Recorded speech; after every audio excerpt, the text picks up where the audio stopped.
Live from the D&D studios in downtown Boston, it's showtime. Welcome to Hey, Did You Ever See That Movie? I'm your host, Des, and as always, I'm joined by my lovely little co-host, Delynn. He's killing me! He's killing me! Then swing that fucking machete! And joining us again, the podcaster with a degree in terror, Tony. Hey, how's it going? Tonight, we will be discussing the 1982 horror movie Friday the 13th, Part 4, the final chapter. But is it? Written by Barney Cohen, directed by Joseph Zito, starring Corey Feldman, Crispin Glover, and Kimberly Beck. As always, this podcast will contain spoilers. So if you haven't seen the movie, go watch it and come back and listen to the podcast. Delynn, run the trailer.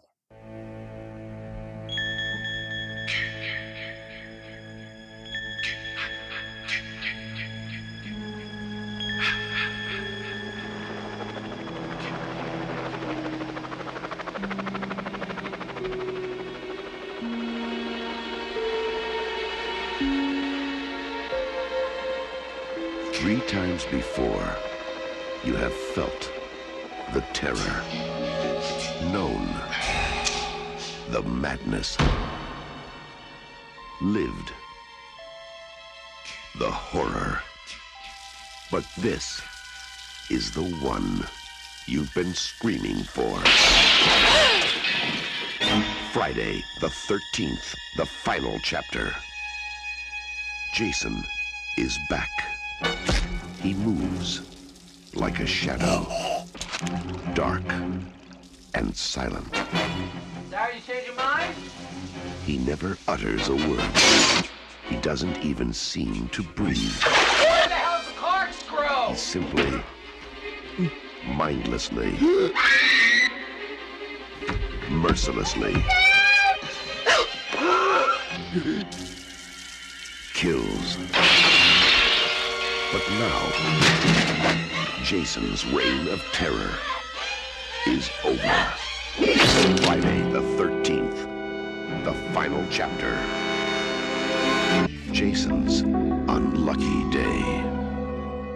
All right, please take a moment to like, subscribe, and comment if you're listening on YouTube or Spotify. And if you're listening on Apple, please leave a 5-star review as it helps. If you would like to support the show, head over to our merch store at vvr.printify.me and grab a Hey, Did You Ever See That Movie t-shirt or a Violent Vinyl t-shirt. You can get those designs in coffee mugs as well. And if you would like to see the merch before you buy it, head over to our YouTube channel where you can see me modeling said shirt in our shorts section. So go over there and get in my shorts. On the next episode, we will be breaking down the 1991 thriller mystery Shattered, starring the great Tom Berenger. So I'll be looking forward to that one. Mailbag. Delynn, did we get any mail for this episode? Yeah, we got quite a bit of mail. Finishing my coffee, 8780 said on part 2, one of the things that sticks out about the bar scene is the guy who looks like Barry Manilow with a Rod Stewart 1981 haircut. So I'm going to have to go back and look for that because I missed that guy. On part 3D, Spider Supreme 6590 said it was his favorite in the franchise. Wasn't that for me, but that's okay. Part 3? Part 3. Whoa. Yeah. Whoa. They love it. I really believe it's what you grew up with. Yeah. It's all the nostalgic. Where were you when you first saw it? Is where these come in as far as the lines go. It's where do they line up? How old was I? What was I doing during that time? Part 3. People love part 5. And wait, dude, when you see part 5, you're gonna go, what the fuck? Listen, So I'm still trying to figure out how there's going to be a part 5, but we'll get to it. Oh, I mean, at the end of this one, Jason is like a bag of fish food, so I'm not sure how they're going to make that. So to the listener, I'm curious, since this is part 3 was your favorite installment of Friday the 13th, write in and give us your top 5 favorite movies all time. We'll read it on the air. I'm curious to see what they will be if part 3 was your favorite of this franchise. Keep going. All right. So Bone Daddy, our buddy from Bone Daddy Burgers, wrote in and said, tell Tony the indie ripoff is called Treasure of the Four Crowns. And yes, he saw it at the theater. He also said that his aunt took him to see the 13th 3D in the theater as well. So he also saw it in the theater. That's right. Yeah. And if you're in the Boston area, check it out. Look for Bone Daddy's Burgers. He's a food truck. You can find him in Boston and on the North Shore. Amazing, amazing burgers. Like worth looking for it, worth checking it out for sure. Delynn. And run by an awesome guy. Yeah. And then also Radio wrote in and said, the American remake of Speak No Evil is one of the worst remakes ever. The Danish version is a masterpiece of horror and acting. Then said, guys, I'd hide a body for you. I really do it, but I'm not sure if I can keep on going. These Friday the 13th series have left me emotionally scarred. You guys really bring it on, and I love the show. Thank you, Radio. I love it too. I love that he added, I really would. Like if there's any trouble, like he's like, seriously, guys, you want to fucking like hide a body? Dude, call Radio. Call Radio. Like, do you have anything like in mind in particular? You gotta hide it in 4 different states. You gotta cut the hands up, shit. put the hands over here, the feet over there. You gotta take all the tattoos off. I've said too much. Yeah. You really thought this out. You gotta sandpaper the fingerprints off, batch the teeth out, no dental records. Wow. Oh no. Somebody's going to call in and ask him if he's had his therapy yet now. If there's any FBI agents listening, I don't know this man. We met him at a Home Depot. I needed the work. Okay. Let's do a box office with a budget of $2.6 million and a box office gross of $33 million. This was considered another colossal success for the studio. Okay, let's do some opening thoughts. I'll get us started. Oh, we got no fun games this start? we got a game. Oh, all right. I was getting sad for a second. Like, listen, just hold on to your hacksaw, okay, and your sandpaper, and we'll get to it. So this is going to be like a broken record, and it's going to go this way for the rest of this franchise, the rest of this Friday the 13th retrospective that we'll be doing for the next fucking like 10 weeks, okay? I've never seen 1 second of this movie. Could not believe it when fucking Crispin Glover, the girl from fucking Weird Science, and Corey Feldman showed up. Oh boy, was I psyched to see that. Question is, did I like the movie? We're going to find out. Delynn, had you ever seen any of this before preparing for the podcast? Not even a second. Same as you. It was completely a clean watch. Had no idea what was going to happen at all. Also got very excited to see Crispin Glover. I was like, yeah. And then, of course, Corey Feldman. So, yeah, I was surprised. Like, well, actually, I saw Corey Feldman's name as they're doing like the, the intro thing. And I was like, what? What? Yeah, and Crispin Glover is in his fucking weirdo glory. And there's a dance in this movie. He does a dance that I almost hurt myself laughing so hard. It was fucking nuts. Tony, how many times you seen this movie? This is probably the first 4 are just on a good size route, and 6. Those are the ones I watch the most. So this is definitely up there. And again, to touch base with what I said before, it's where you were in life is how most of these will fall. And this was really high up on my list as far as the franchise goes, because it came out in 84, saw it in 84. I was 14, went by myself. Me and my friends went and saw it. And up to this point, this one had the most nakedness and had the most violence up to that point. And it was everything I wanted. It was like a brainless slasher, laughing, hysterical, blood-soaked tits everywhere, and just fun. It's a fun romp, to watch with in a packed theater in the 80s or now in your living room with your friends. So it was a blast. And the one person who doesn't get enough love, yes, I love that you mentioned she's in Weird Science, that she's in it, because that's one that usually goes by. Crispin Glover's awesome, but I'm going to zone on his name. But the guy from Last American Virgin, which no one fucking knows that fucking movie. Teddy. It's terrible. Teddy. Yeah. He's from Last American Virgin, which is like the saddest of all the teen comedies of the 80s. It just ripped your heart out. So it was good to see like the familiar faces of the 80s popping up in this movie. Tony, a lot of what you just said is going to come up in my notes about, 80s rom-coms, 80s coming of age teen movies, laughter, good jovial vibes. These are things I'd be saying in a Friday the 13th movie, but that's where we're at for this one. Yeah, and also an interesting note, the guy who plays Doug was in a TV series with the girl that played, I think, Amy in 2. Who was the survivor in 2? Oh yeah. It's Heartthrob guy. He was in Hell Yeah. Night. Yeah. And he was in like a show with Teen her. Beat. He was like a Teen Beat in the Yeah. 80s kind of guy. Yeah, It's so just they- it's but full it of was those interesting. faces. Yeah. He kept thinking it was Donny Osmond. Yeah, I was gonna say we got a Donny Osmond fucking look-alike in this one for sure. Okay, let's go over and do a fast five, Tony. You asked for it, so I'm gonna fucking give it to you right between the eyes here. This one's called Dinner at Gunpoint. Let me set up the scenario for you. So you and your family are in Amsterdam and you're vacationing. You've got your wife and your 17-year-old son, and you're staying in a hostel. In the middle of the night, you're woken up by a man in a leather mask. He's also wearing a leather bib. You're handcuffed at gunpoint and taken to a dinner table. You ask, "Where's my wife and my son?" And he says, "You're going to find out at dinner." They take the handcuffs off, and there's a man standing across the room with a gun pointed right at your head. And they say, "Your wife and your son are going to be coming as dinner." Oh, you take a deep breath. You've got two choices given to you by the man in the mask.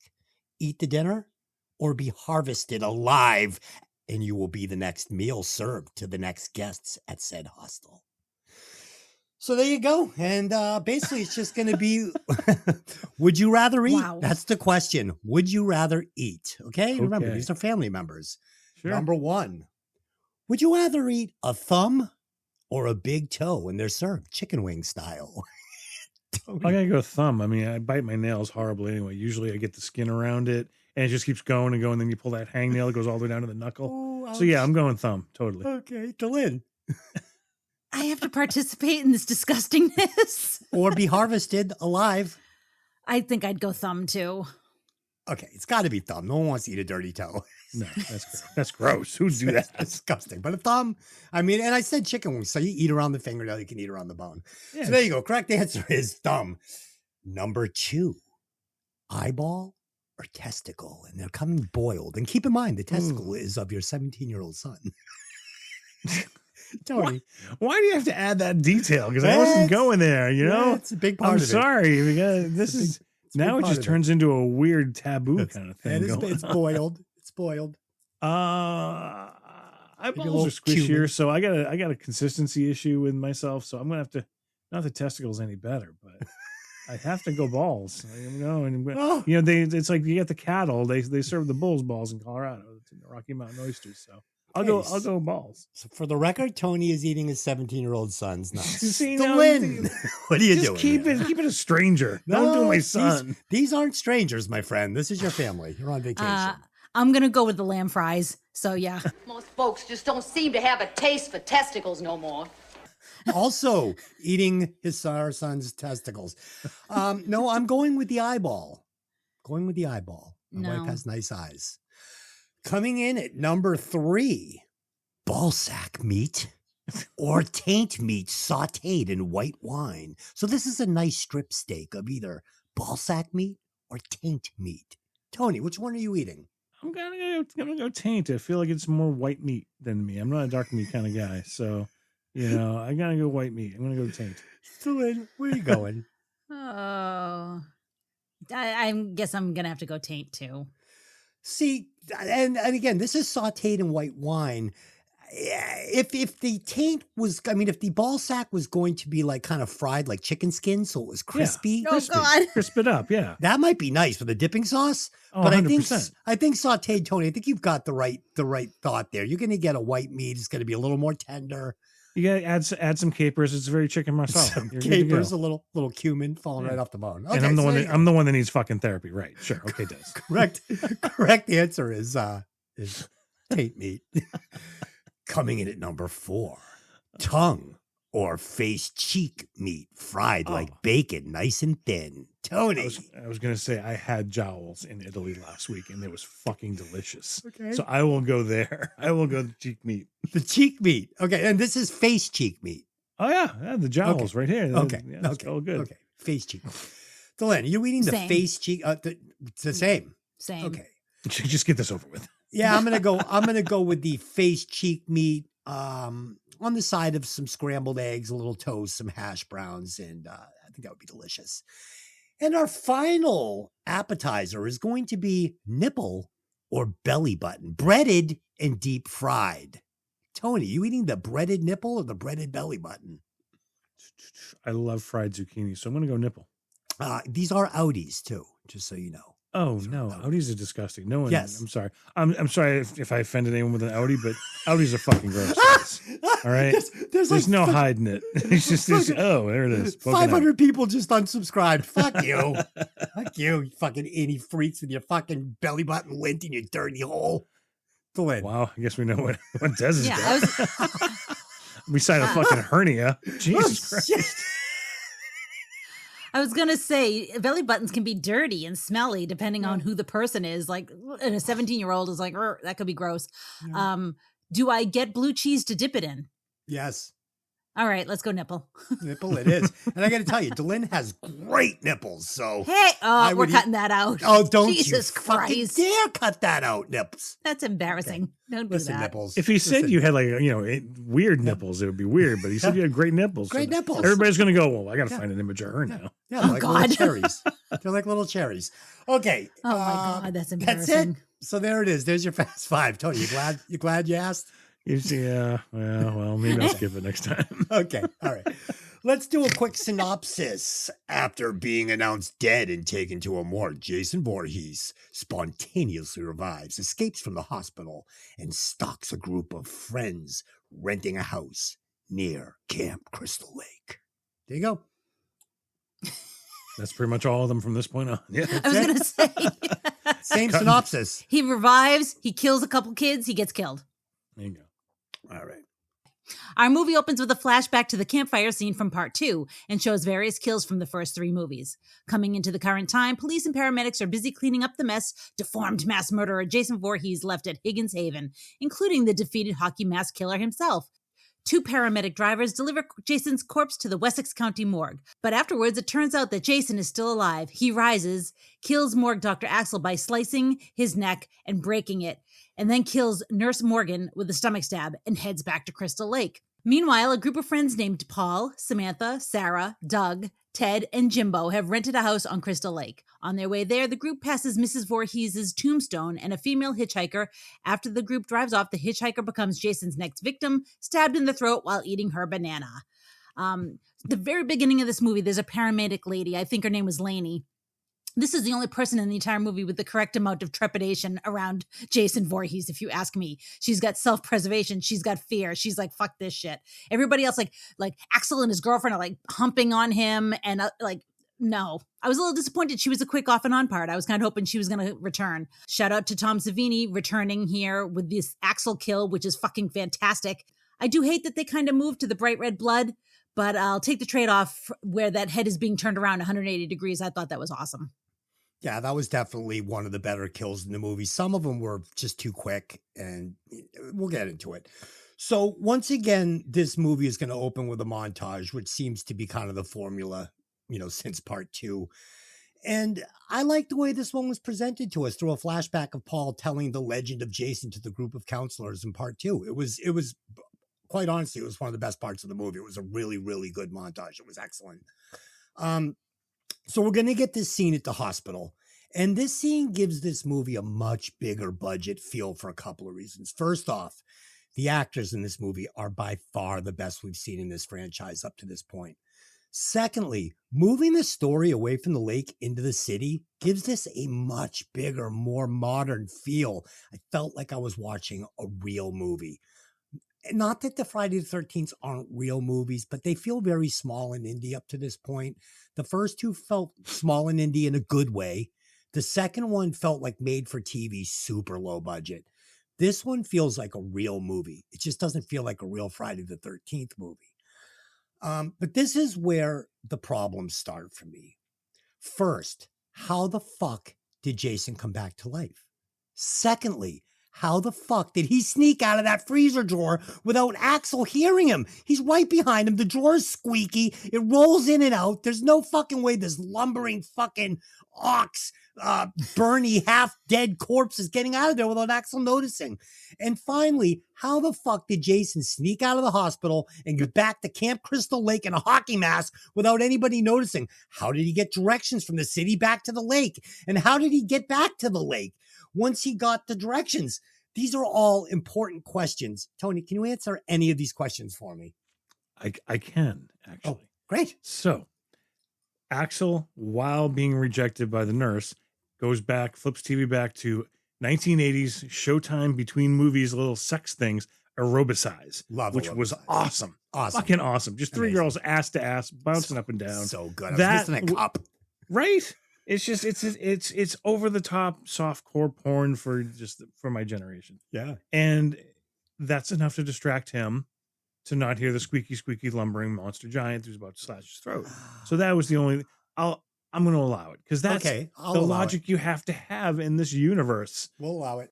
Now I'm going to go even geekier here. If we want to go all the way with it, we learned in the Friday the 13th video game that came out, which was hugely popular, that Jason has morphing abilities. He can morph places. Oh. You want to be on one side of the lake, you hit the button, you go to the other side of the lake, you're just there.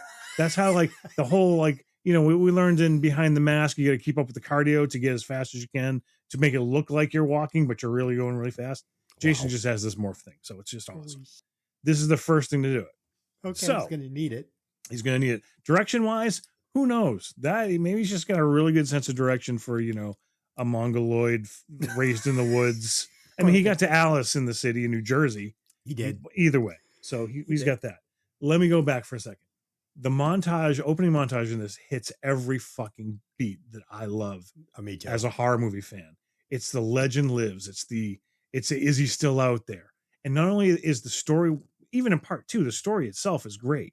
Now we're getting the best kills of the first 3 movies told over this awesome campfire story. Yes. And it's just everything that I wanted this movie to start with. And it blew me away when I first saw it. It still blew me away the other night. Then we cut to Higgins Haven. Cops are bringing bodies out. There's 10 of them and blah, blah, blah. And this is possibly one of my favorite scenes of the entire franchise because it's all this chaos. It's the flashing lights. It's the helicopter going over. It's the chaos of cleaning up a crime scene. And as, all right, we're all packed up. Let's get going, guys. The helicopter goes away. The cars pull out and they linger on the dark silence that this house has, that all this terror happened there. And it's even scarier with nothing going on. I don't know if it was intentional, if they meant it to be, but that scene, I think it was 9 seconds.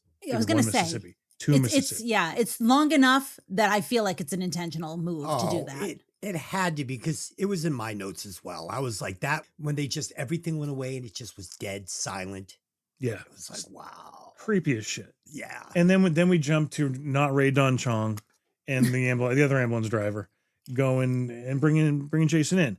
The thing that I like about the way they shot it, they make Jason look huge on this gurney. They shoot it from like his feet. And so you get this big bulk of a body. And the two the orderlies are behind it and they're just chest, shoulders, and head. That's how big this thing is. And you instantly get the feel for every character here. That's the thing I like about this. They're so caricaturistic that you would just enjoy it. I don't need exposition. We know Axel's an asshole.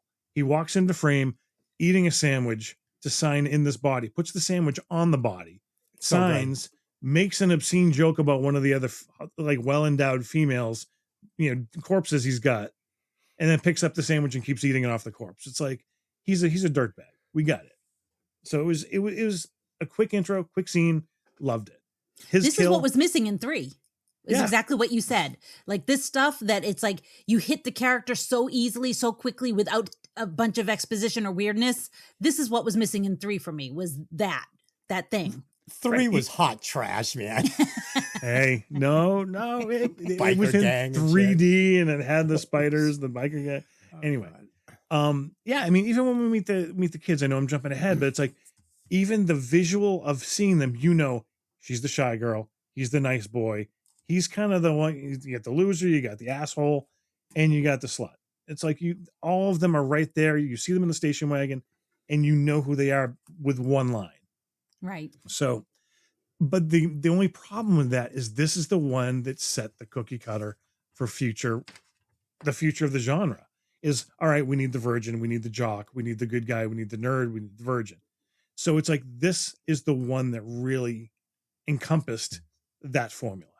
Right. And because, again, this was the biggest one up to this point, it influenced everything from 84 to pretty much 90 at that point. And that's why, Cabin in the Woods works, because it looks at those formulas and says, let's just make fun of it because everybody influenced by it. And I'm glad that you said that, because the flavor of this franchise has taken a 180? Yeah. 180. 180. Has taken a 180 since part 2. So part 1 and part 2, very gritty, a lot of teeth, dark, scary, violent. And then part 3 comes on and we're like, doing a USA fucking afternoon TV weird take on Friday the 13th. And now by this point, we're almost in satire land. Like, we're not anymore living at Camp Crystal Lake, like, going, holy shit. You know who I recognize that ambulance driver from? He was Jerry's hairdresser in Seinfeld. Yeah, That's a reference. I was like, holy shit, it's Jerry's fucking hairdresser. So talking about the kills, as for the kills, they were okay, but knowing that Savini came back, I was expecting this to be a darker movie. I thought we were going to get back to a lot more aggressive, animalistic, killing and tearing and ripping and slashing. And we're not going to get a lot more like just poking and whatnot. So there's a reason behind it. The reason is at this point, the MPAA was breathing down their necks, was up their asses. There was a lot of, Save Our Children and the Satanic Panic and the Dungeons and Dragons and horror movies was on the list of shit that they were fucking watching. And so the MPAA was really on their ass when they were making this movie, because they just had 3 others, right? And now here's another one. So what happened was they had long extended scenes and they would go back in and splice them to try to get it past the censors. And they especially sliced up all of the kills other than the last Jason kill, because they wanted to make sure that big one got in, and they showed as much of that as they could. And you feel that, because in my notes, I wrote that these murders are very abbreviated, like wow, almost felt like half of every kill was sitting on the floor. So they were decent, but here was what happened. And it works for the movie. And we're going to get into why it works and why it's actually going to help the score. Because like I said, the movie has a satire feel and it's a very fun movie. So, and Delynn will back me up on this. So we watched this together. And every time there was a kill, we were laughing out loud. Like it almost like jumped out like, whoa. And we were laughing fucking hysterically at every single kill, because this movie feels more like an 80s teen rom-com than a Friday the 13th movie. So when you take out the dark, gritty edge and all the suspense, and there's no suspense in this at all. Like, there's never any hunting and like, oh, it builds up and builds up and builds up and Jason's hunting and then he kills. No, this is going to be just comedy, shoehorn in a kill, comedy, shoehorn in, and that's what this is. So when you replace that edge and that suspense with Goonies rom-com energy, it makes the kills feel a little bit forced and out of place, making them almost funny with that satire feel. And it worked for this. It worked. And they almost turned Jason into a supervillain with this extra long thumbnails, and they're black, and it's fun. It's fine. It's just way different than what I was expecting. And honestly, I really wish they had just stuck to the secret formula they had in the first 2 and kept building on that. Tony, you want to say something? Well, after part 3, part 3 was huge for that time. And you get the teenagers who latched on to Jason. And that's pretty much, by 1984, 1985, everyone was going out in Halloween with a hockey mask on. Sure. The hockey mask became iconic. The same way by part 3, Freddy Krueger became a wisecracking joke because everyone loves the villain. And all year, no one was there to see a story. Everyone just wants to see how they're going to die. So when they have to get those in there, but you're right, the MPAA pissed all over everybody. And these, the nurse alone, you see her stabbed in the stomach and pulled down. He gutted her. The deleted scene goes in, goes down, things fall out, hit the floor. So, these are just vicious kills in this one. And it bums me out that so much got cut, because these are up there with part 2 kills. Like, they're really just mean. But you're right. It's shoehorned in between one-liners, characteristics, silliness, and twins fucking other guys. Yeah. And Jason winds up being an afterthought in this movie. The movie doesn't revolve around Jason stalking a bunch of teenagers. It's more just a bunch of teenagers hanging out and being bumped off one by one quickly without a lot of thought and a lot of suspense, and Jason really doing a lot of work. He's just kind of there. He does it and then he appears somewhere else, like with your morphing thing. Like he's able to and he starts becoming an exhibitionist. Like he starts like hanging his people up and like, this isn't the Jason from the woods. This is now like Hannibal Lecter. Like, what are you doing? You're not an expositionist. You're a fucking hillbilly maniac. But nope, he's showing off now. He's like, check it out. I stapled Brad to the front door. I don't know. I liked it. And Tony, you make sense. Just because I selfishly wanted to see part 1 and 2 evolve and stay in that Texas Chainsaw Massacre real world horror vibe doesn't mean that that's what was best for this franchise, because that probably doesn't sell going into the 80s. Well, I think you're right. I mean, like you said, I was just about to interrupt you, but you said you're right. The 80s, going into the 80s, people didn't want that. Yeah. But the remake, wait till you see the remake. When's the remake? What's the remake? That's the last one. The remake's 12. Oh, okay. I can't wait. But we'll get to that. All right, Delynn, keep it rolling. All right. Next to the rental house is the Jarvis home. The group meets 17-year-old Trish Jarvis and her 11-year-old younger brother Tommy when they arrive. The teenagers have an uneventful evening of fun. Trish wants to go over, but her mother forbids her from doing so. Tommy, a video game addict, spends the evening in his room playing Atari and making latex masks as his hobby. The next day, the group befriends two British accented twins girls, Tina and Terry, who live in the area, and they all go skinny dipping at Crystal Point. Trish and Tommy, driving by, stop to see who's at Crystal Point, and the group invites Trish to a party that night. Trish's car breaks down a little further along the road, and they are helped by Rob, a hiker with a mysterious reason for visiting Crystal Lake, who becomes friends with Trish and Tommy when he fixes their car with a knife out of his boot. Okay, 80s. Out of his boot. And dude, I said it to Lynn. I go, back, like, now you need a degree in like computers to fix your car. Back then, like a fucking butter knife and you're good. Just whack the catalytic converter and it's all set. So anyways, Tommy is not making Hollywood latex level masks in his lakeside bedroom. It's just not, it's not a thing. But it's a cute thing to put in the movie. But I felt like it never paid off. Like, oh, you could say, oh, the makeup that he does at the end is a payoff, but not really. I thought it was a missed opportunity. I love the scene with the 11-year-old boy peeping on the teenagers. It was so realistic, although it wasn't realistic that he would accept his mom pulling the shade. Any 11-year-old boy I know is getting up and pushing that shade aside. Exactly. Oh, pants around my ankles. Fucking, I'm good to go. But again, it's great because this is something we haven't seen in this franchise. This feels like fucking like Goonies. It feels like fucking Stand By Me. It feels like fucking any one of those movies. Take your pick. It has cred. This isn't a watered down B movie. This is feeling more like a blockbuster summer movie to me.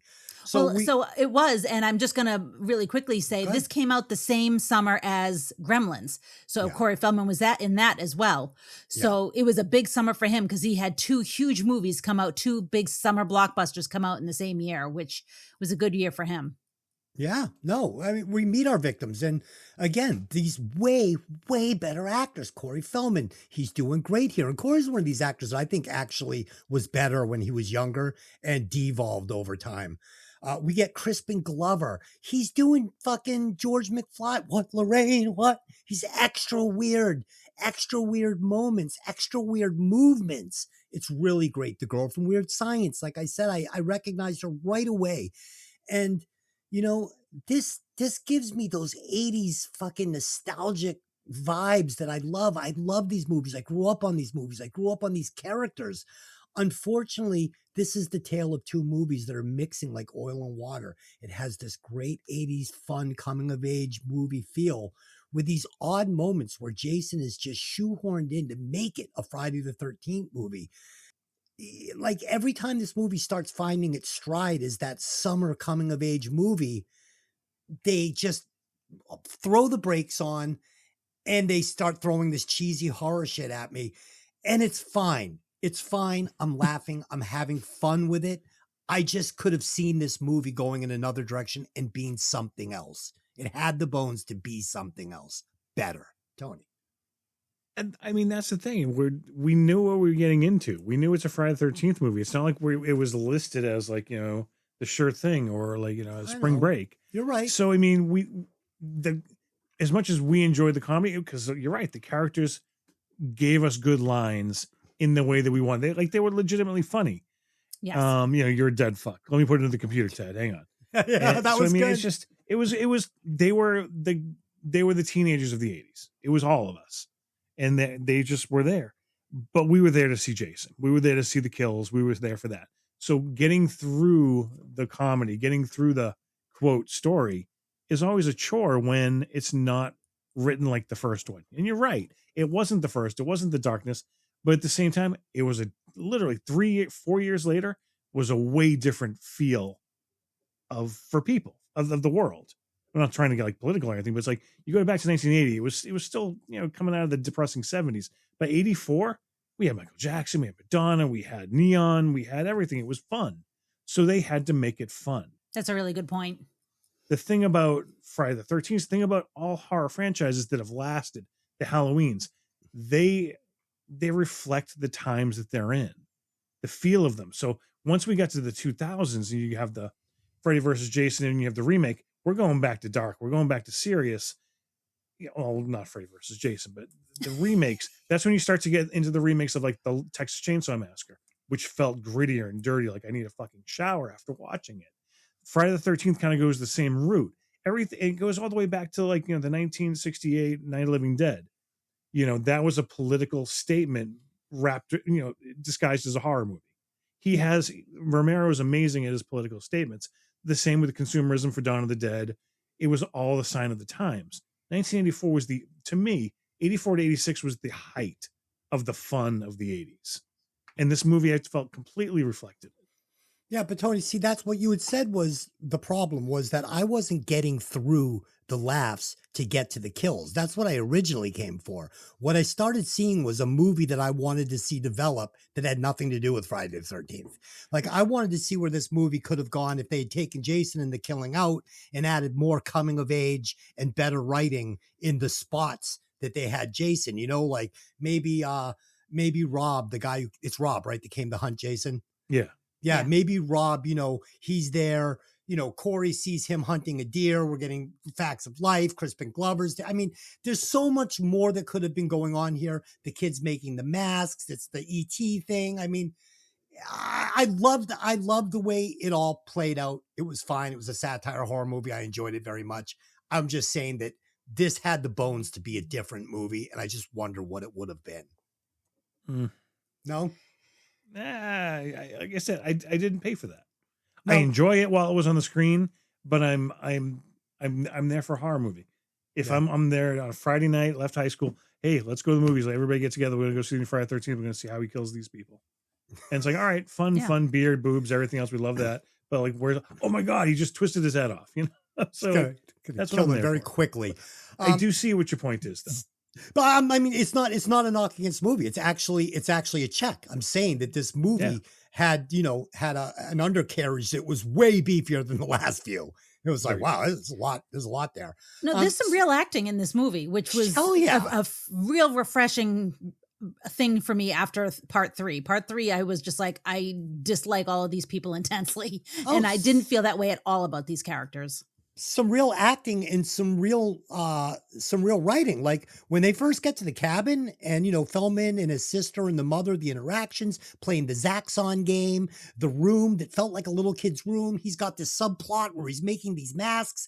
Like none of this really got flushed out. And I wanted to see more of this character and not just running from Jason. I wanted to see what this character could be. Is this Elliot? Is this enough? Is this one of the characters from Stand By Me that's going to make me just like, wow, this is a great character, iconic, timeless. But, they didn't spend enough time on it because that's not what it was. It was a horror movie. He's there to be fucking chased around and killed. So, yeah. And up to this point, this is the first one that has an adult as a main character. We have the mother. Yeah. Yes. Trish's mom, which I thought was really interesting, is like, all right, so we have someone who's going to be a protector, who's going to be there. And she just disappears. She just disappears. We don't care about mom, except that she's like got weird control issues and they like sandwich hugs with the little kid. But what's you weird know. about the mother is, there's many times in this where she is almost encouraging Tommy because she knows that he's an invert. He spends all his time making horror masks, spends all his time playing video games, and she wants him to interact with other people. So Right. And she tells Trish, oh, there's going to be kids there. Maybe we'll have some fun. And then she sees the kids and she's like, oh, you shouldn't go over there. But that's where this movie that's the things that I was seeing, like maybe, we see this invert kid, he, befriends an older guy, Crispin Glover, he has his first beer, some titties, he's learning and, growing and coming out of his shell. This is a fucking coming of age movie. It's all there for me with great actors. And we didn't get it. So we're going to get a couple of other actors here, starting with the Doublemint twins. Like, these are the Doublemint twins. They just Totally are. It's fucking great. We get Rob in this movie, who's there to hunt Jason. Another underutilized character in this movie. I thought that he should have had a bigger part in the movie. But I have another question. So if Rob is smart enough to know Jason was heading back to the lake, where the fuck is the police task force in charge of catching the serial killer that just killed 2 more people and is locally on the move? It's not like he's jumping on a plane with that mask. He's fucking going back to the lake. He's not jumping on a Greyhound. I mean, he should be fairly easy to spot, especially since he's basically been killing in a 5-mile radius around the lake for the last fucking 5 years. Like, I think there's a line when she and he are talking in his tent and she says, he's dead, and he said the body's gone, and she said they're saying somebody stole his body, and he's like, no. So if that's what the police believe somebody stole his body. I mean, because who would think that a body's going to get up and walk away? Well, perhaps. That body got up and walked away, and there's 2 beheaded people and gutted. I mean, person. fair, Right? But the person had to kill them to get the body out if they're stealing the body. I'm not Columbo, okay? But you got a fucking 300-pound monster that's been on the killing for no other murders in this small town for 5 years, except that this one has been doing. And he's got an MO. And now suddenly 2 more people are killed in that very same MO in this small town, and the killer is missing. Like, if I'm Columbo, I'm like, my first thought is maybe he wasn't dead. I mean, obviously. Well, we've had no trouble in this hospital over the last fucking 5 years. Right. But the thing all right, let me defend it a little bit. Go ahead, You're right. defend. You're right so far. But what it comes down to is that's why I'm glad they didn't put it at the camp. They just put it at a house on the lake. Right. So who knows how big this lake is? We've never heard how big it is.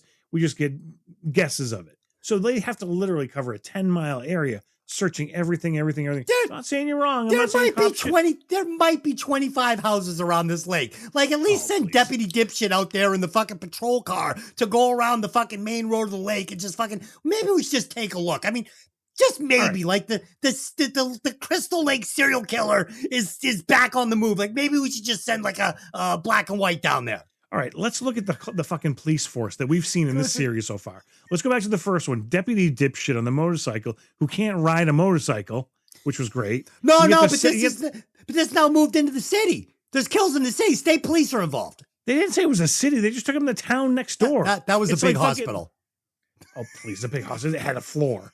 Great. It wasn't a dirt road. Oh, they must have those indoor plumbing too while we're at it.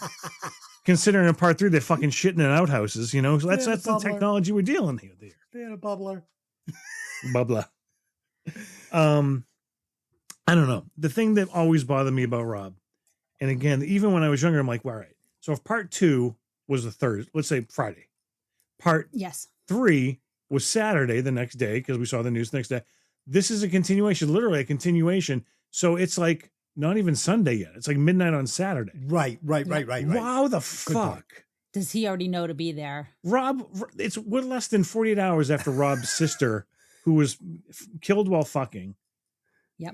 He found out about. He should be in. Well, you know how many times I said whore last night watching this movie? It's like everybody's getting it. Oh, look, there's element twin whore. And it's like, I'm not trying to be mean about it, but it's like everybody's fucking everybody. But Tony, you make it like fucking, it feels to me like Rob should be on the force, like as detective number 1. Like, no, because he obviously can't fucking defend himself. He's killing me. You went down there. First of all, why did he go back down? What did he see? We never saw what he saw. It bugged the fuck out of me for years. Because I thought at first he got a hand grabbed him through the stairs, but it didn't. I rewound it like, what am I missing here?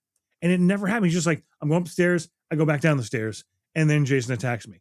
And then she's sitting there with a machete just watching it and screaming, and then she comes up and goes, anyway, the whole scene bugs me.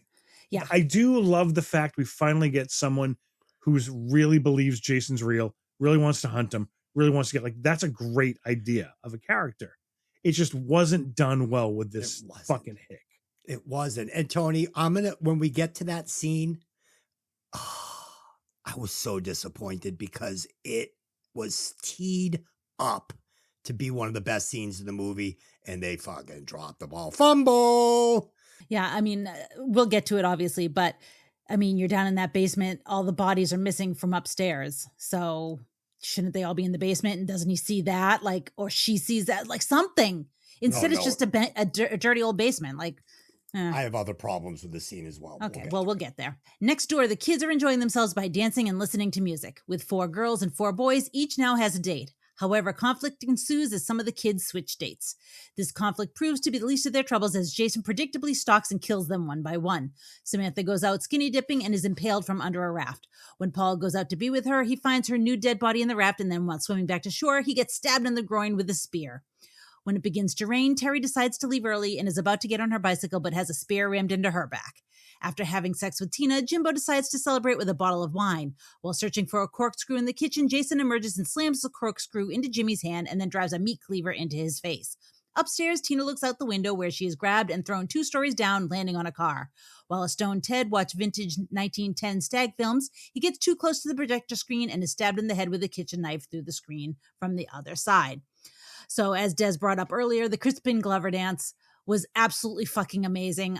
I loved it so much.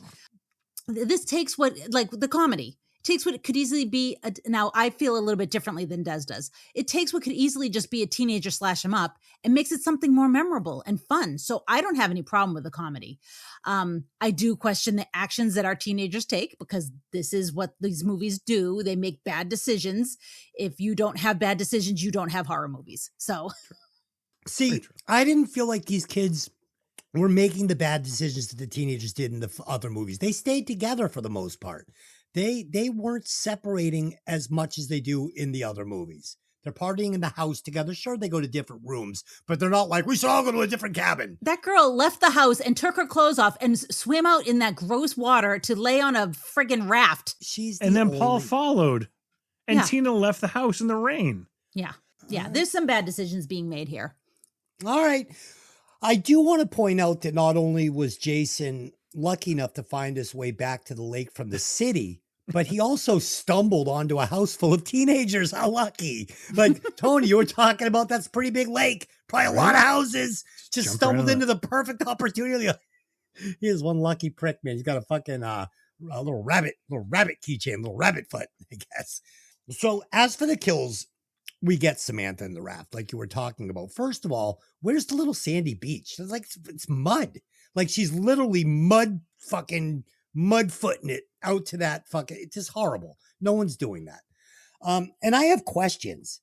How did Jason know Samantha would go swimming? And how long was he waiting under that raft? And how long can he hold his breath for? I mean, like in fucking, in the Creep Show, like I can hold my breath a long, long time. I mean, he must be pruned up. He's been under there all night. And when Jimbo gets it in the hand with the corkscrew, Delynn and I laughed out loud. Like, it was amazingly funny. Like, in the other ones, you were getting a lot of jump scares that were funny. In this one, they were jump scares that made me laugh, and I liked it because I was actually belly laughing and having fun with this like it was a comedy. And the kills were always the biggest laugh for me in this movie, which wasn't intentional, but it was the timing of it was comedic, not scary. No jump scares that had me go, whoa. Like I said earlier, zero building of suspense. We go from 80s yucks to random kills with no hunt, which is what made these kills so fucking hilarious to me. How can you not laugh when you got Crispin Glover going, hello, where's the corkscrew? Like Lorraine, you know, it's like he's doing the Marty McFly, and then all of a sudden, whack, there's a fucking corkscrew in his hand, and he's like, oh, fuck. Fucking awesome. It's fucking awesome. Tony. The kills. They're good. I mean, I that's why I was there. and I enjoyed all of them. For as quick Please as address they were. him under the raft. Please address him under the raft. Okay. Now again, he wasn't under the raft. He came up on the side of the raft. Doesn't mean he's under the raft. So He's he in the might have been lake. watching. No, he might have been watching her from offshore. Just happened to be going around the lake to go to the house. Like, oh, look, naked chick. Let me see what goes. She gets in the raft. While she's swimming, she can't see. She's not looking side to side. He steps into the water at that point. Okay. And he's making his way slowly, quietly, the way Jason does. Because at this point, it goes back and forth. Was he killed in part 3? And this is the zombie Jason that we get from this point on. So he can hold his breath because he's not really breathing. But the fucked up thing is he was breathing in the freezer they put him in. Right before the door closes, you saw the breath. So Yes, he was. And the other thing, this is the last one that whenever he's hit with something or stabbed, he grunts like a human would. None of the other ones he's ever going to grunt again. So from this point on, this one could be human, could be dead. We're not really sure. He's a zombie. Yeah. This one I don't know. Okay. But yes, I like that we get the Kevin Bacon, the girl in the hammock. Yes. Again, they did something like, we need that one. Let's get that in there somewhere. So I thought that was the weapon from underneath. It's going to get there. The Teddy was the only one that bugged me because it's like, how did the film thing go off and how did Jason sneak around the whole room to get behind the screen? Yes. You can't. It's just, you can't. So it's just, these are illogical. Most of them are really illogical kills that shouldn't function because, I'm sorry, the house isn't that solid. Anyone stepping on any part of that hallway, you're going to hear the creaks, the squeaks, and he's a big guy. This is where I have to kind of agree with you. You have to completely suspend any kind of reality of belief with the horror part of this. Tony, he gets from place to place in this movie and accomplishes tasks like he's got 3 guys with him. Okay. Like he'll kill somebody in the shower and in that amount of time, the other guy's nailed to the front door. Now he's across the way. It's like he's moving around effortlessly in this movie and getting a lot done. Yeah. He went from killing Ted down in the living room all the way up to the second floor when she looks out the window and throws her out the window. It's like, how'd you get first of all, how'd you get in the balcony? I can't do that. I'm not his size. So, I mean, it's just a lot. The logic is gone in this one. I threw it out. I'm like, all right, fine. We'll kind of have for the ride. No, I'm fine with it. Yeah, it's fine. It's just, and I think, again, that's why I like this one so much. It's a quick move. There's very little filler. The characters are who they are, and then they're dead. It's really the way these movies should work. And when they try to get too artsy, they try to get too witty, and it feels forced. That's when they suck. Yeah. And we're going to see a few of those coming up. I mean, I like that you like the comedy part of it because part 6 is probably the funniest of the series. But it's intentionally supposed to be the lines and stuff. But we'll talk about that when we get to it. Tony, you have to remember too, I was coming to this a complete virgin. Never seen 1 second of any Friday the 13th movie in my life. I started off with 1.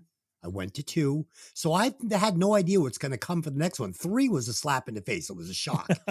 4, I'm starting to like warm up to the temperature of this tub now. Like, I'm like, okay, I get it. We've changed it. So you have to remember when I'm talking about this, I'm a new fan coming at it from a different angle. Yes, expecting something and getting something else.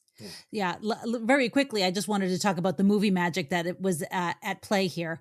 The girl in the raft, she was standing in the water, and that's a fake body behind her.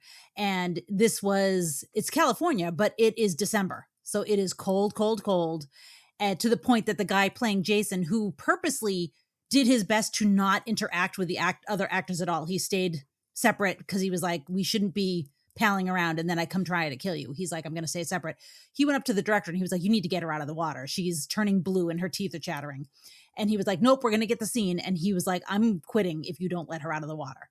So they let her out of the water. She got into a trailer, she warmed up, and then she was able to go back and they got the shot and they were done. But she ended up with hypothermia for like the next 3 or 4 days. She was so cold. Yeah. Wow. And the other cool thing was that house where they are, it's not really a house. The house across the way, the log cabin, that's a real house. You can go and see it today. It exists. It's there. And it's a couple of other movies and shows have been in it as well. But that house they built. So they built that entire house, filmed in it, and tore it down when it was done. Wow. That's fucking crazy. I thought that was nuts. Yeah, that is nuts. Surprised they didn't sell it. Nope. I don't think it probably wasn't insulated. Yeah, it wasn't the code.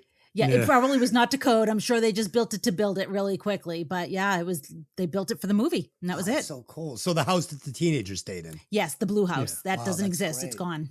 It's What just an empty awesome field. fact. What a great fact. All right, keep rolling. All right.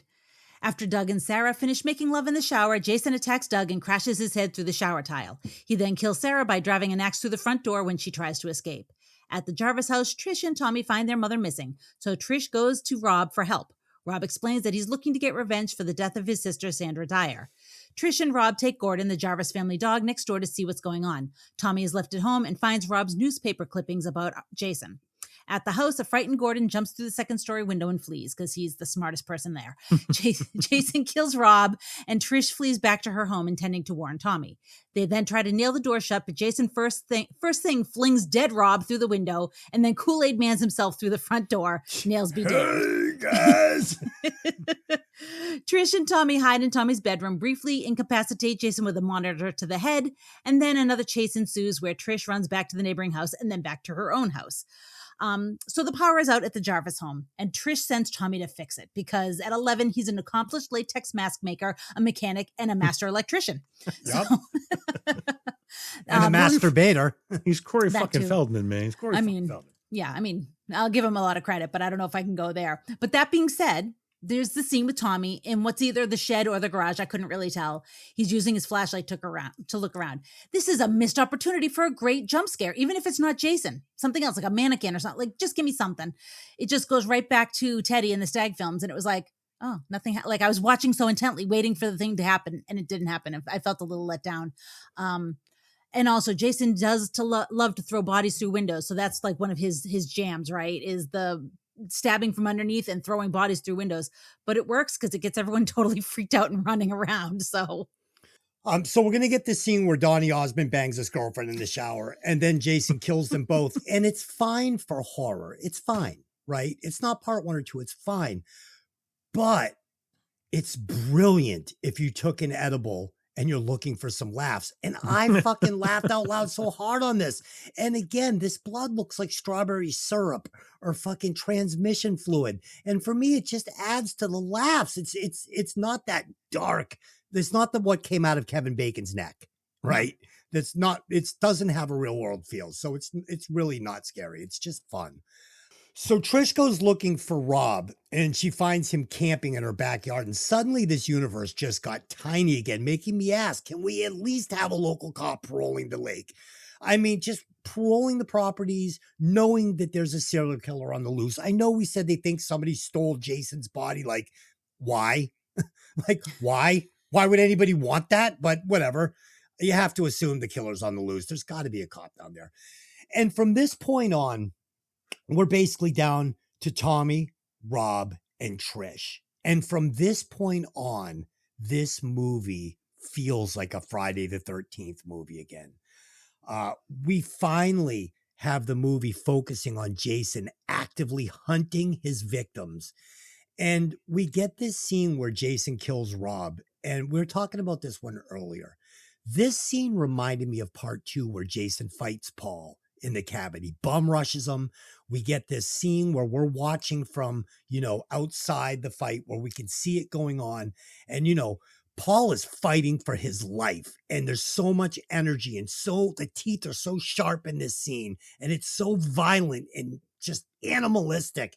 And up to this point, it is 100% my favorite part of this entire franchise.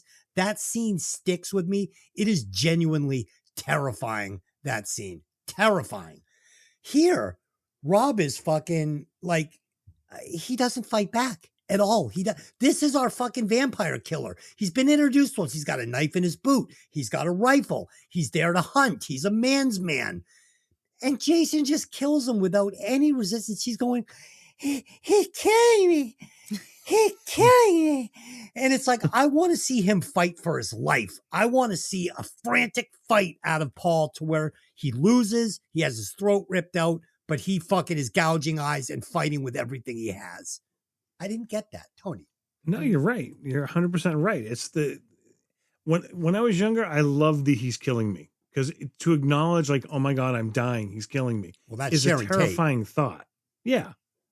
again, I didn't want to go there, but yeah, to know your own mortality, and this is my Terrifying. terrifying. But then I got older, and I'm watching it, going, "This character sucks." I used to love Rob's character when I was younger. Now, what the fuck? You nailed it. It's like they introduced him as the badass that's going to take this on. He's going to be like he's going to be the final guy. He's the first final guy. Yeah. And we didn't get it. We got a bitch in the fucking basement screaming about it. And they introduce a knife in his boot. Like, come on, grab it. Payback. Give me the callback on the knife.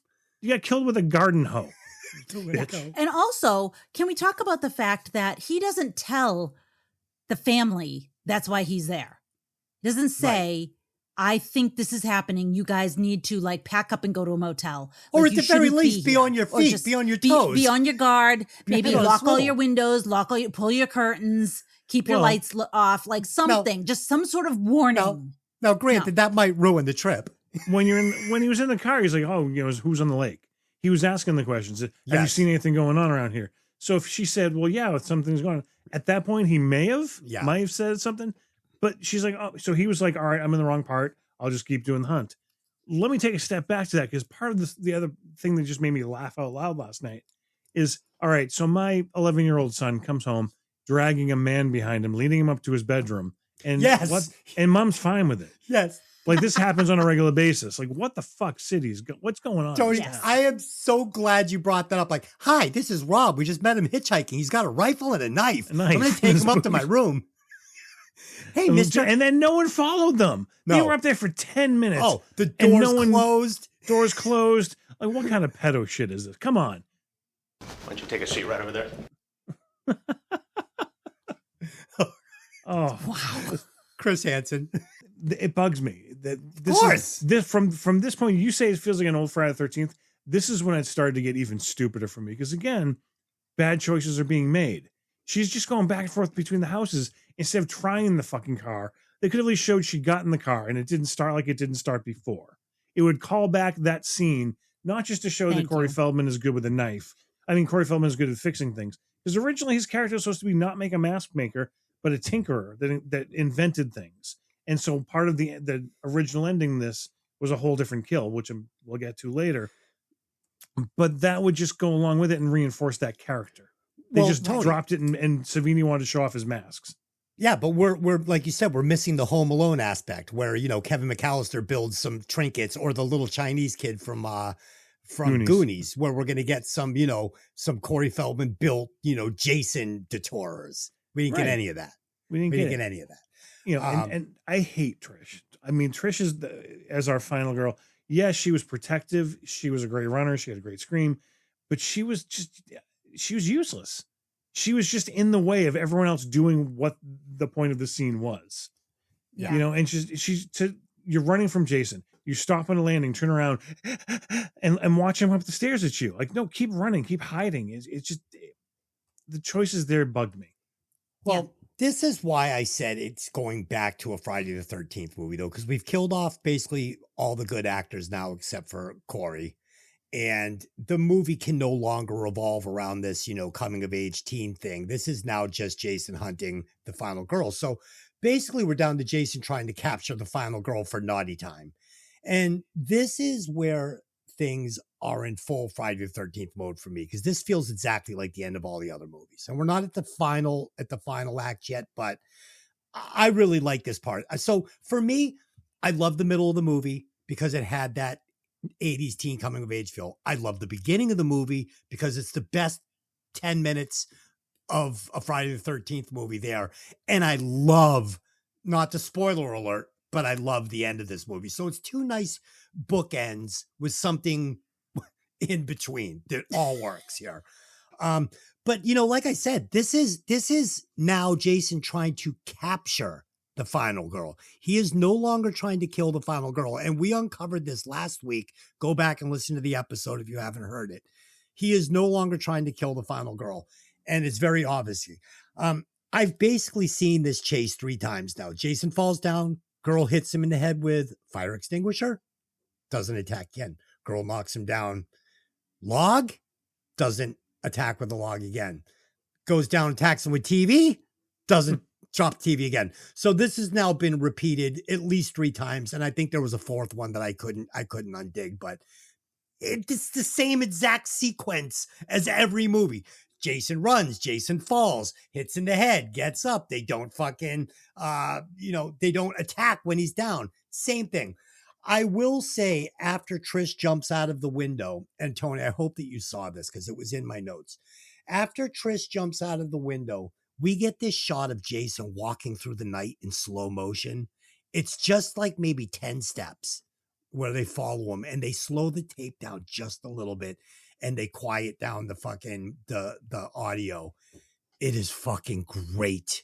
It is one of the best scenes of Jason I have seen in this entire franchise.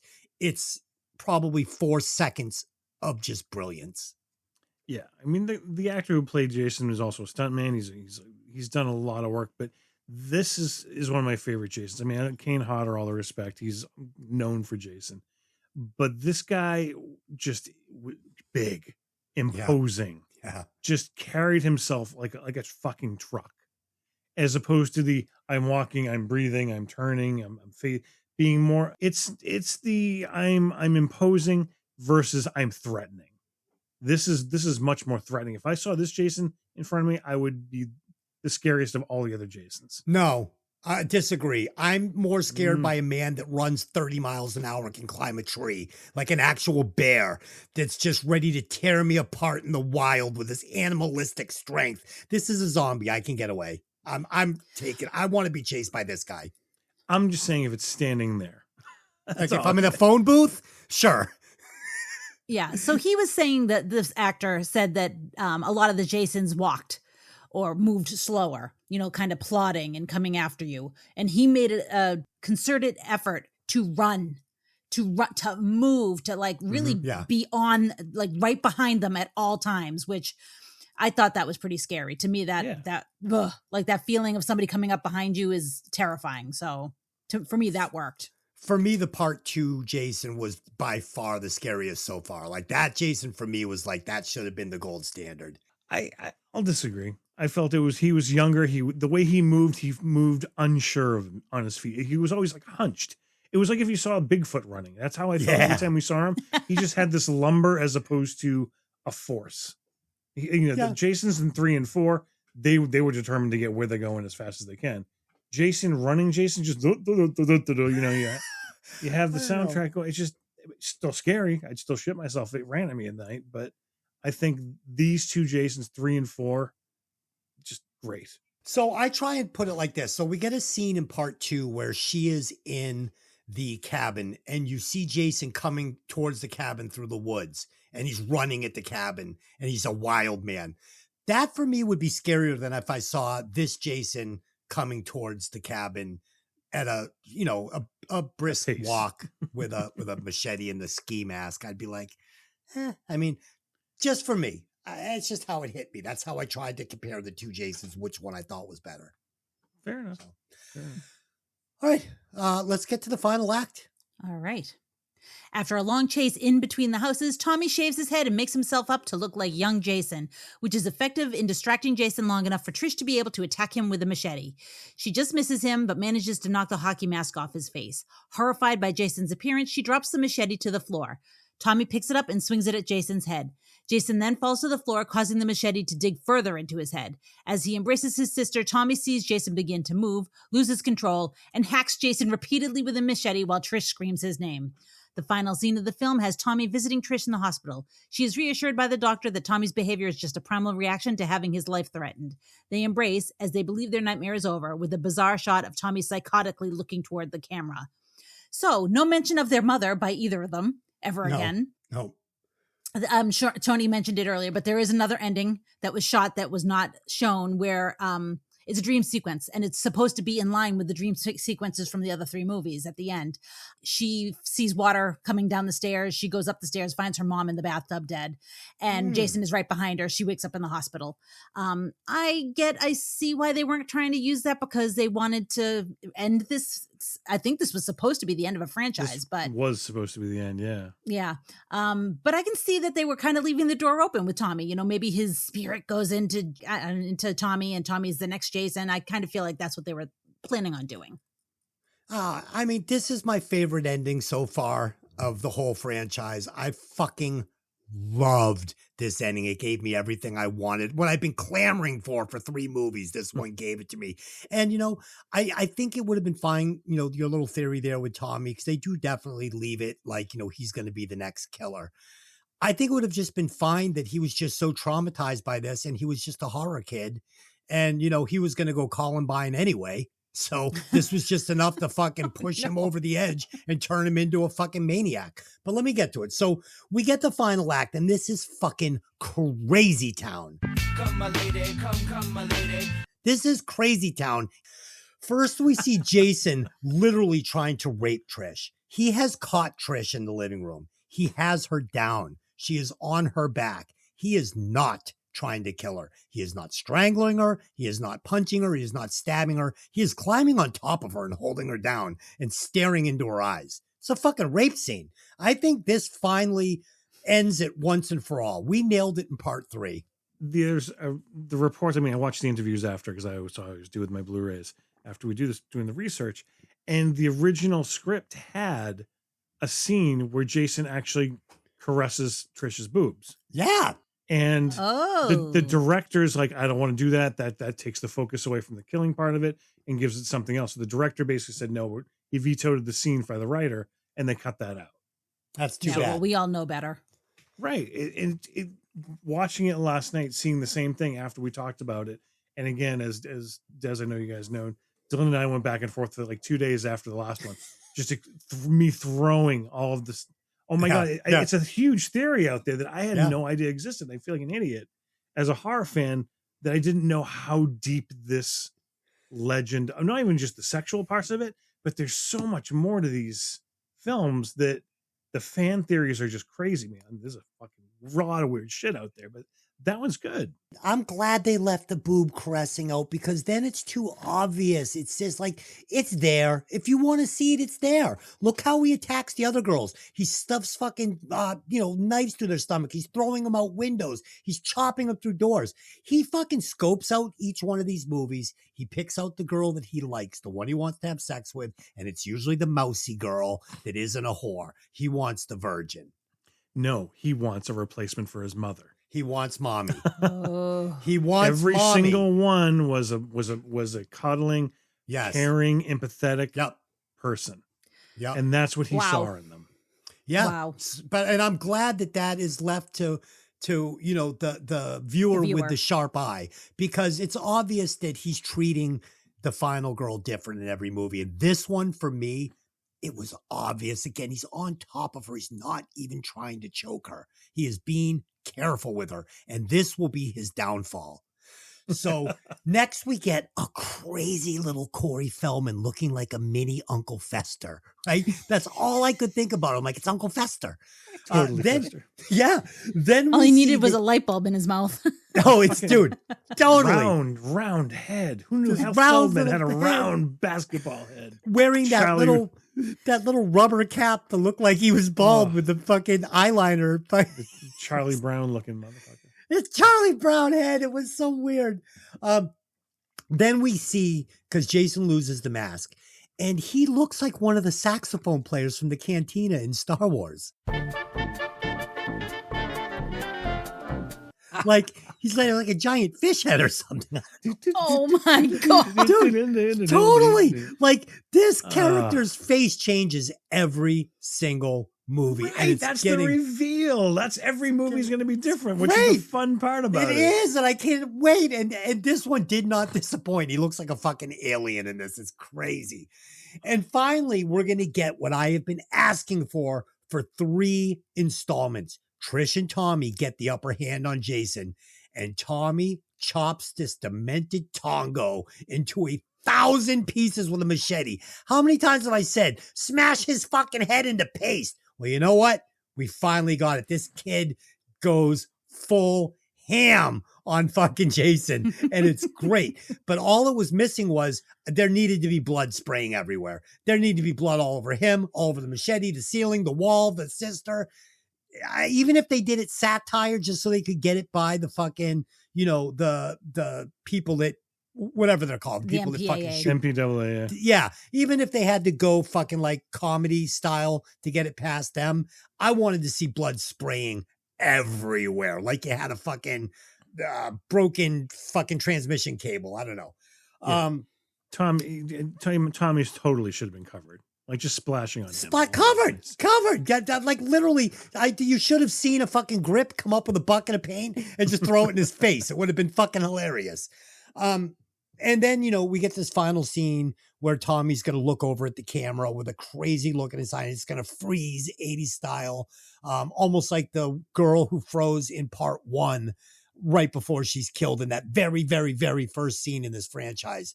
I thought it was great. I thought Corey Feldman looked great. It really fucking suggests that he's going to be the next killer going forward. Could have spawned a new fucking franchise of movies called Tommy. I don't know. The part 5 is called A New Beginning, right?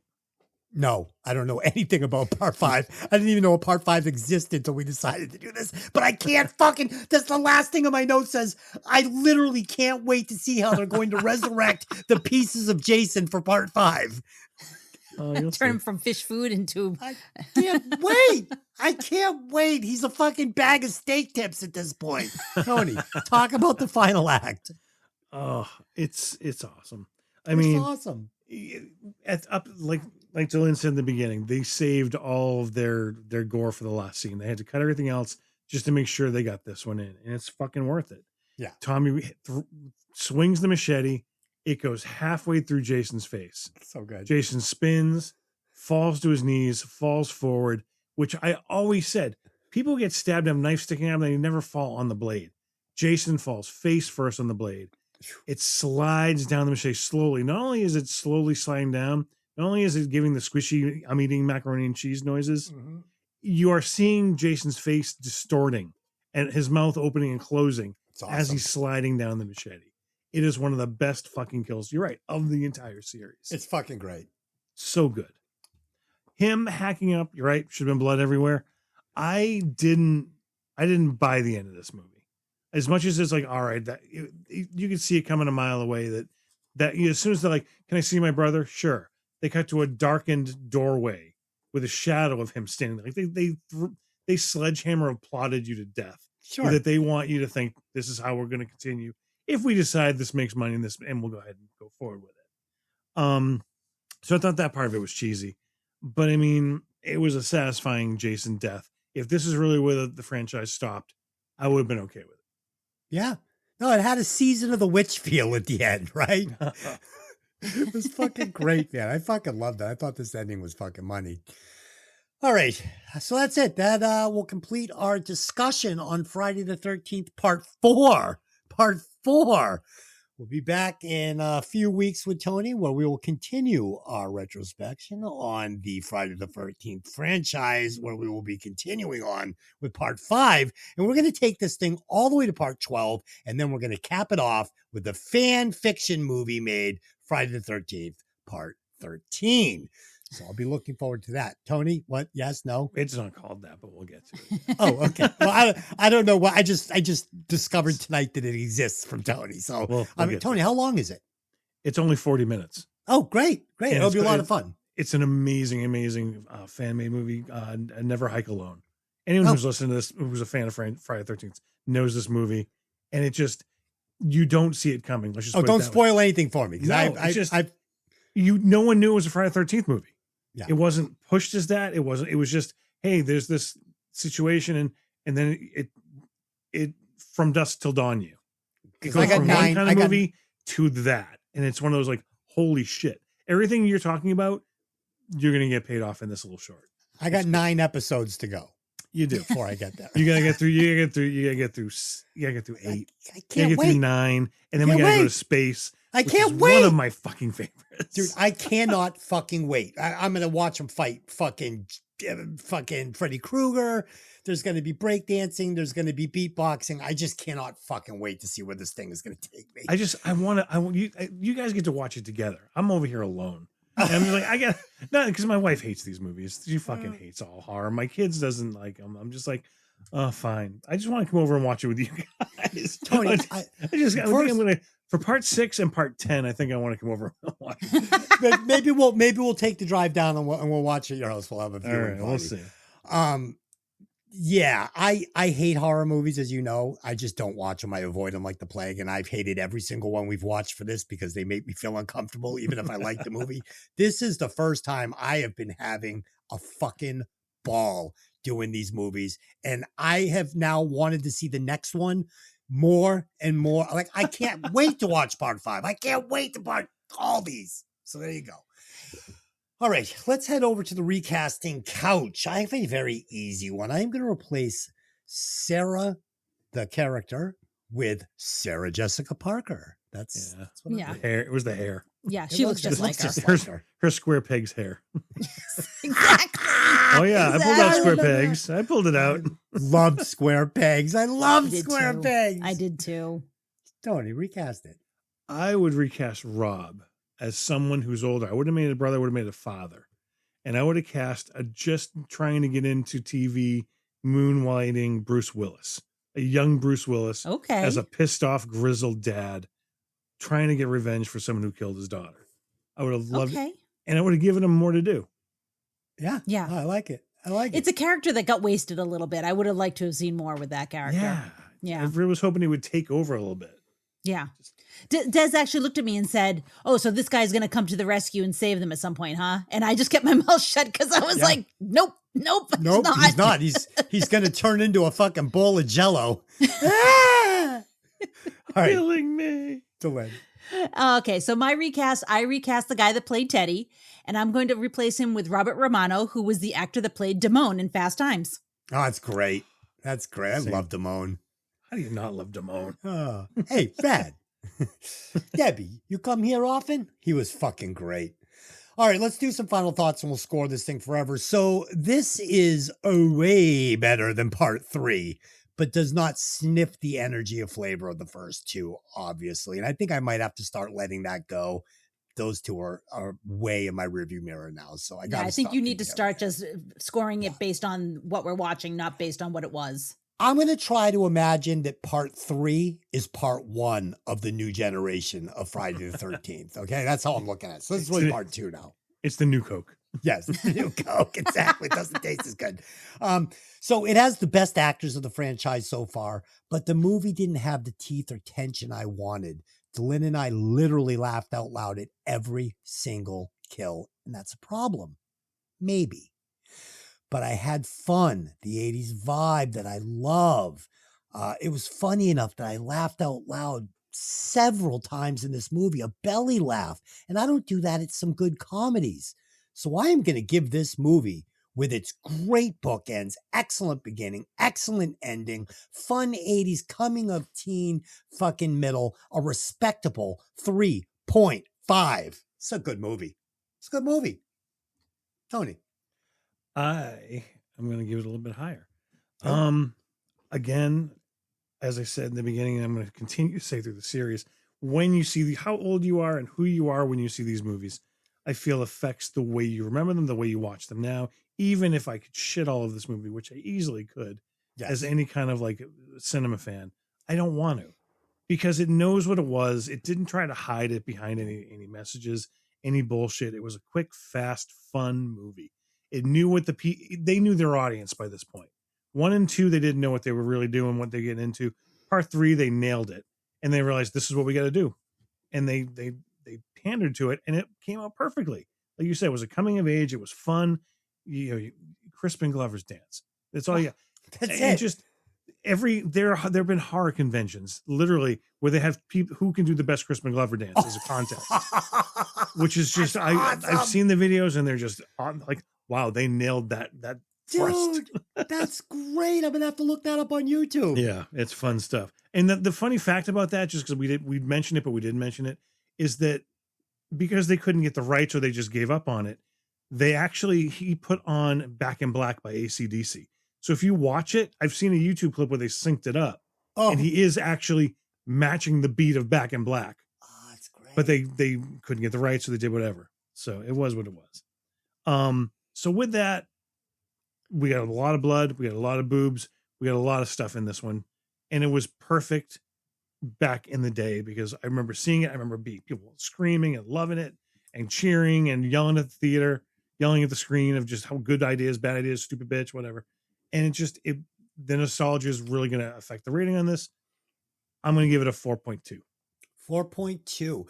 Yeah, I mean, if you watch this thing like Cabin in the Woods with that mindset, oh man, you're going to have a good fucking time.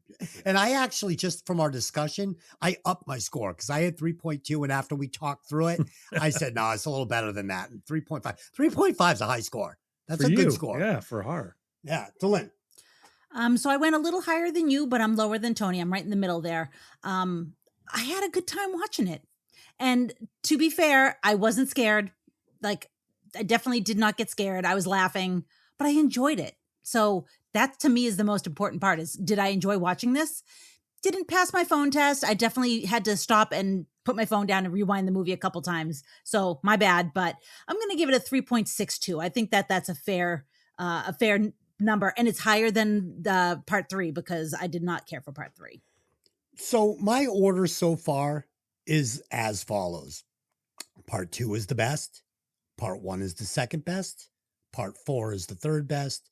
Part 3 is the fourth best. Now, in order of how I enjoyed watching them, part 4 was by far the most entertaining of the watches and my favorite so far.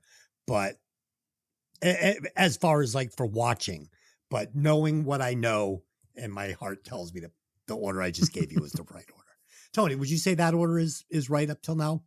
Oh, 100%. 2-1-4-3. Yes, 2-1-4-3. But again, three stayed high for a long time, but the last few times I've watched it really make me see this is really not a good movie. Okay. The 3D was the best part about it. We need to add this to this retrospective. Okay. So I want to keep this. We're going to make a section in our computer for this. So the order they are. So at the end, when we finish 13, we can give the listeners the order that these come in.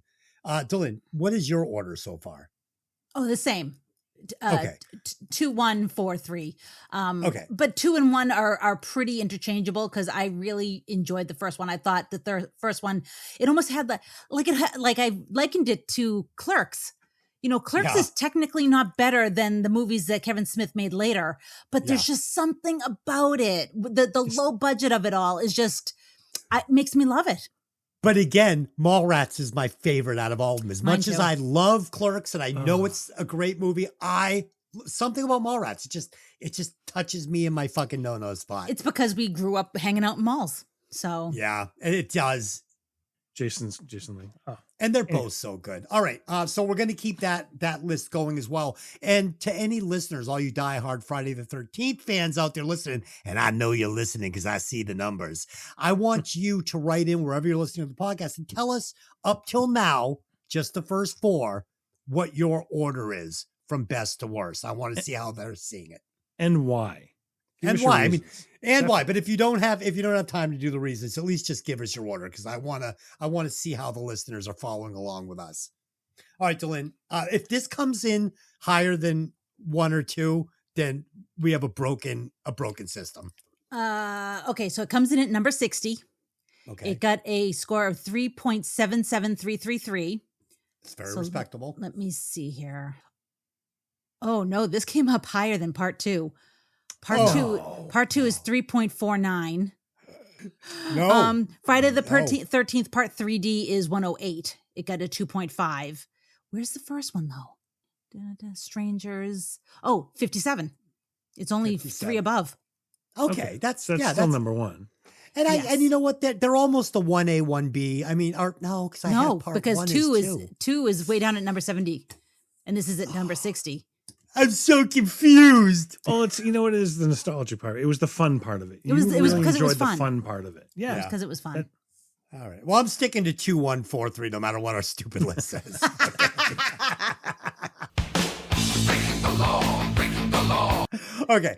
So there you go. We'll be back in 2 weeks where we will be breaking down Shattered, the 1991 thriller with Tom Berenger, and we will be doing that with Tony 2.0 and Mickey. If you go back and listen to the last episode, you'll hear that I completely lost my mind on that episode. I fought with Tony. We literally had a screaming match. There was no joking or chuckles or anything. It was very uncomfortable. There was a lot of silence. It's a weird episode. What movie did you do? They got into an People loved argument. We got to do a fucking argument. It was an argument about the lie detector test and what this means and what that means, and they screaming just at each other. Which movie is this? Basic Instinct. Oh, okay. And then they went off on a rant, and I fucking screamed and got mad and yelled at everybody, and then fucking. And then everyone stopped talking because he was yelling at everyone. Dude, it was crazy. Radio wrote in, this is my favorite episode ever for all the wrong reasons. He's like, Tony walked into the fucking furnace and walked out like Pokemon with everybody. Dude, go listen to it. If you haven't listened to the fucking Basic Instinct episode, go listen to it. It is fucking crazy. It's unhinged. It is. Okay. And we will be back next week on our sister podcast, Violent Vinyl Radio, where we will be breaking down Izzy Stradlin and the Juju Hounds, the debut album from Guns N' Roses guitar player, Izzy Stradlin. Until next time. Hey, did you ever see that movie?